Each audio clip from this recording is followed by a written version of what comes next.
Struggle a lot to bring in the items. If the government can provide some materials, then it can make the learning easy, because you find that there really a lot of parents are really struggling as the system is changing. Parents are really struggling. Some of them don't have money. Some of them, things are really tough for them. So if the government can adjust and make sure that they flow with us, then we will be good to go. Remarkable twist of fate. Thomas Mutune, once sentenced to 30 years for narcotics trafficking, has left Thika prison a free man and a qualified legal practitioner. Arrested at Jomo Kenyatta International Airport in 2012 with drugs valued at 5 million shillings, Mutune's conviction initially seemed to seal his fate. But this is a story of resilience and redemption. Thomas Mutune walked out of Thika main prison, his face a reflection of zeal and hope. Over a decade ago, Mutune was seen as an outcast, but now he returns to society as a qualified lawyer. In an emotional account, he shared the journey that led to his arrest in 2012 and the transformation he has since undergone. I was arrested in the year 2012 at Jomo Kenyatta International Airport, and from there my journey started. That is when I went to industrial area, remand. And from there I went through a trial, which eventually convicted me and sentenced me to 30 years imprisonment. I went to community maximum prison. While serving time, Mutune's life changed dramatically. A UK-based NGO sponsored his legal studies through an online program, training him as a paralegal and sign language interpreter. His successful appeal in the High Court led to his release 10 years before his original sentence was due to end. In committee, I found good people. I found a home. I found some solace. I found an opportunity. And in there, I've gotten to learn some things. An opportunity given me by the Kenya Prison Service. I came here, and Kenya Prison Service took me as one of their family members. It has molded me, gave me a chance to read, gave me a chance to enlarge myself. Mutune, who will officially graduate with his law degree this December, expressed deep regret over his past involvement in drug trafficking. His vision now is to open his law firm, offering legal support to his community and other inmates seeking a second chance. I leave these gates with a lot of knowledge, with a lot of humility, and I hope to work with the communities. A crime does not pay. At the end of the day, crime will never pay you. However, for me, it gave me another chance to become a different person through the Kenya Prison Services, and I'm glad that I passed through here. Thika prison wardens, led by Officer in Charge Hassan Wako, commended Mutune's discipline and dedication, noting that he was exceptionally intelligent. Wako also highlighted ongoing prison reforms, which are transforming prisons into academic centers where inmates can pursue higher education. Imprisonment can take away from you, can imprison your body, but cannot imprison your mind. We as a prison department, we're engaging in various reforms. One of the reforms is through formal educations. We provide formal education from primary level, secondary, and now here we also provide university educations courtesy of an organization called Justice Defenders, who sponsors our inmates and our staffs a degree in law from Smart University.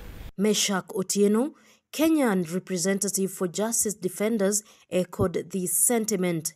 He noted the NGO's mission to help inmates realize their potential and dreams even while serving their sentences. In Kenya, we work to ensure that people behind bars achieve justice. We know that justice is not a one-way thing. It cuts both ways. So we ensure that we train paralegals within prisons. And we also have those that we train to study bachelors of laws behind bars. We have partnership with the University of London and we ensure that those who achieved high score in their KCSE, whether they are officers or inmates, get enrolled into the law degree program. Mumbi Wambogo, K24 TV. During the long rains between March and May, Kenya witnessed devastating floods, landslides and mudslides that left many and thousands of people displaced. However, villages in Ganze, Kaloleni and Magarini sub-counties in Kilifi County witnessed depressed rainfall, leaving more than 78,000 people food insecure. And as Gertrude Burgay reports, government interventions in the affected villages brings hope to the affected families who need help to adapt to effects of climate change.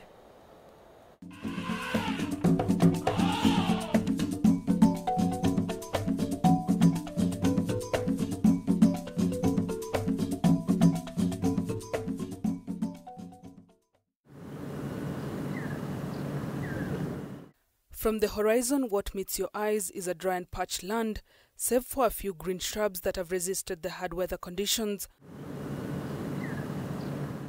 The villages of Ganze, Kaloleni and Magarini sub-counties in Kilifi County have not experienced adequate rainfall for a long time.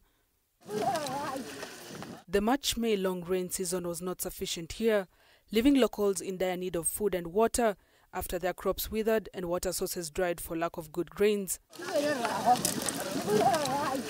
The drought has significantly impacted agricultural productivity in Kilifi, where the majority of population relies on rain-fed farming. The long rain season, which typically contributes to 60% of annual crop production, underperformed, leading to poor harvest and the early depletion of household food stocks. As a result, many families are struggling to meet their basic need for food. Mara ya mwisho kuwa na mvua ni ile El Nino yenye ilitangazwa juzi huku. Vilimo ni viwili vimepita tayari saa hii, hakuna chakula. Hiyo El Nino ambayo ilikuja wakati ule ambao inahitaji hapa, tunashukuru tulilima kwa muda mrefu na chakula kikawa ni kingi. Aliyetumia tingatinga kulima bado ako na chakula. Aliyetumia ule mfumo wa kienyeji hana chakula sahihi. Na idadi ya wale ambao wanatumia mfumo wa kienyeji hapa Ndigiria sublocation ndio wengi. Households in livestock farming zones are trekking an average of 5 kilometers to access water, with prices for a 20-litre jerrycan reaching up to 40 shillings in some areas. The lack of water has also disrupted school meal programs, as many institutions lack the resources to prepare meals. Livestock farmers are facing dwindling pasture and browse availability, leading to increased migration of livestock and tension over the scarce resources. The country's milk production has also dropped, worsening child malnutrition rates, particularly in Bamba ward. Yale ambayo hata yako chumvi, mtoto ukimpa leo maji ukimbadilishia na harisha, wewe mwenyewe ukinywa maji hivi hata usikii kwamba umetoshika kunywa maji. Sasa kuna shida nyingi sana. Locals emerge from all the corners of the villages. After this water truck arrives in the villages, forming a long queue of water jerrycans, at least to get a drop of the precious commodity. Water pan ambao sisi mahali tuko sahihi hapa. Kulikuja kutuonyesha mwangaza na ule mwangaza ulikuja pia ukakatika. Tuliuona kwa muda mfupi na ukakatika. Ilichimbwa na ikaje maji ikaingia, tukaanzisha shamba hapa. Zilikuwa small demo farm. Zenye zilikuwa zinashikilia kina mama, mboga, mpaka wale watu wa soko la Mariakani na Bamba walikuwa kuchukua mboga hapa. The government, through the National Drought Management Authority and the National Drought Emergency Fund, has been actively tracking water to affected communities and institutions in Ganze, Kaloleni and Magarini sub-counties. Today's relief distribution, which included 600 bags of rice and 500 bags of beans valued at 7.9 million shillings, will provide immediate support to those in need.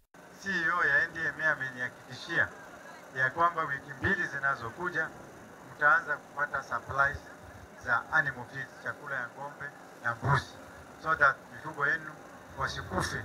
Several development partners are complementing these efforts through disbursing cash transfers to over 4,000 households while providing water storage tanks to 9 schools in Bamba ward. The residents have also benefited through drought-tolerant seeds in preparation for the October to December season, though the Kenya Meteorological Department warns of delayed and depressed rains, potentially worsening the situation in 2025. Huku miti ilisha tayari huku. Kwa hivyo kadri tunavyoishi, tunaendelea kumaliza hiyo miti pande hii. na sio kupenda kwetu labda mazingira yanakaa namna hii vibaya, mazingira tunaharibu wenyewe. Ni kwa sababu ya miundombinu ya viwanda na msingi wa ukulima haujadhibitiwa kikamilifu, hususan na serikali. Ndio maana tunaona wangekuja na mbinu ya kuona kutega maji kama hii watege hiyo maji, alafu walete hamasa. Ukulima siku hizi sio ule wa zamani wa nini, walete hamasa ya hawa wakulima wenyewe, jinsi watapata chakula ya kujimudu, pia waweze kuuza ile chakula iwe ni kama itawaletea source of income.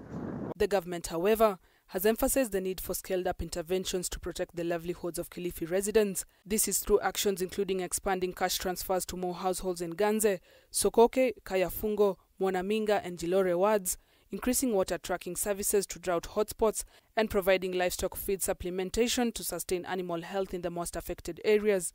Zile water pans ambazo tumekuwa nazo zimetusaidia. Saizi pia kumekuwa na uvamizi wa ndovu. Zile maji kidogo tulikuwa tunategemea, ndovu wameingia, wamechafua, wamekunywa. Saizi hakuna maji. Watu wanategemea maji kutoka sehemu za mbali. Pia ile potential ya ile degree water pan ni kubwa zaidi ya vile iko. The hope of residents is that they will be able to get a permanent solution to cope with the effects of climate change that is threatening their lives and livelihood. Gertrude Burgay, K24 TV.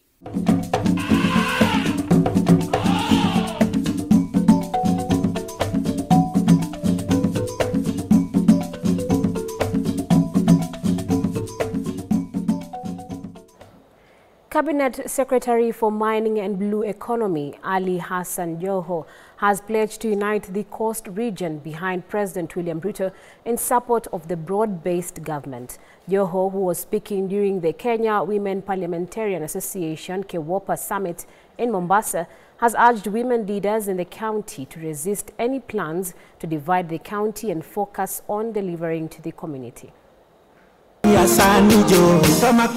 Hundreds of women attended the Kenya Women Parliamentarian Association K24 Summit in Mombasa. The summit was organized with an aim of uniting women leaders towards service delivery and empowerment. Mukiguza msichana mwenye ako shule, unaguza stima ya waya ya stima. At the summit, the Cabinet Secretary for Mining and Blue Economy, Ali Hassan Joho, called on leaders to desist from divisive politics. Ili jimbo la Mombasa lilikuwa haliko serikalini. Saa hii jimbo la Mombasa ndio headquarter ya serikali. Kwa hiyo lazima mabadiliko yaje, sio? Na mimi nataka niwaambie watu ambao wanaona kama serikali iko hivi. Serikali iko ngangari na ni ngangari kinoma. Joho, who joined the government after the formation of the broad-based government, has supported President William Ruto's agenda of uniting the country while pleading to change the coastal region, which is perceived to be an opposition stronghold. The CS also championed for the empowerment of women leadership. Viongozi wa kina mama kutoka taifa lote karibu wako hapa. Tafadhalini unganisheni taifa letu la Kenya. Na mimi nataka niwaambie siri moja. Hassan Joho, Mwenyezi Mungu ashamwekea mkono wake. Na mimi ndoto yake nimeiona kitambo. Na mimi na imani iko siku moja ndani ya taifa hili Hassan Ali Joho atakuwa rais wa taifa hili inshallah. Kaa pale niasikilize kina mama na ni take note na tuhakikishe tunabadilisha Mombasa. Lazima tubadilishe Mombasa. Nimekuja hapa na salamu ya baba Right Honorable Minister Raila Amolo Odinga. K24 chair, who is also the Kajiado County Women Representative Leah Sankaire and Mombasa Women Representative Zamza Mohamed, echo the sentiments. Kwa muda mrefu watu wa Mombasa wamekuwa nje ya serikali. Lakini kupitia William Ruto walichapa handshake moja na Mheshimiwa Raila Odinga na leo mko ndani. Kwa hivyo leo tumekuja hapa kuwapatia changamoto ya kwamba next election tunataka kama Mama Samsam anaenda kuwa governor, kwa county assembly atakuwa na county MPs, county assembly, tunaita MCAs wa mama wengi. Let us leave this summit empowered, inspired, and ready to make real lasting change. The future of Mombasa is bright because of all the women in this hall. Mombasa Governor Abdulswamad Sharif Nassir snapped the event where women leaders present called for equal opportunities, a concerted fight against gender-based violence, and support for girl-child education. Through discussions and workshops, we will explore how we can nurture strong, confident children who will grow up to be leaders and change makers in their own right. Malezi bora, maisha bora kwa kesho yetu. Wamama tufai kukosa mwangaza kwenye nyumba zetu. Elimu iwe kwa wingi na afya iwe kwa wingi. Kuna mtu ambaye anasema kwamba ameweka mitego. Ingia kule State House utoe mitego.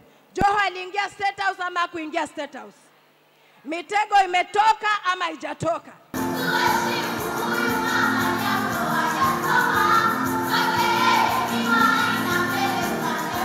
Bonfas Msangi, K24, Mombasa.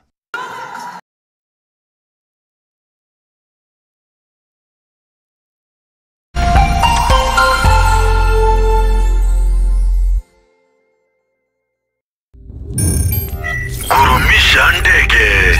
Aviator instant game. Be a daring pilot and earn by how much high you can lift the plane. The higher you fly, the higher your win. The sky is the limit. Mozart Bet.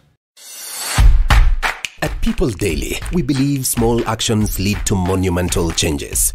As we commit to a greener future, embrace simple steps, reduce, reuse, and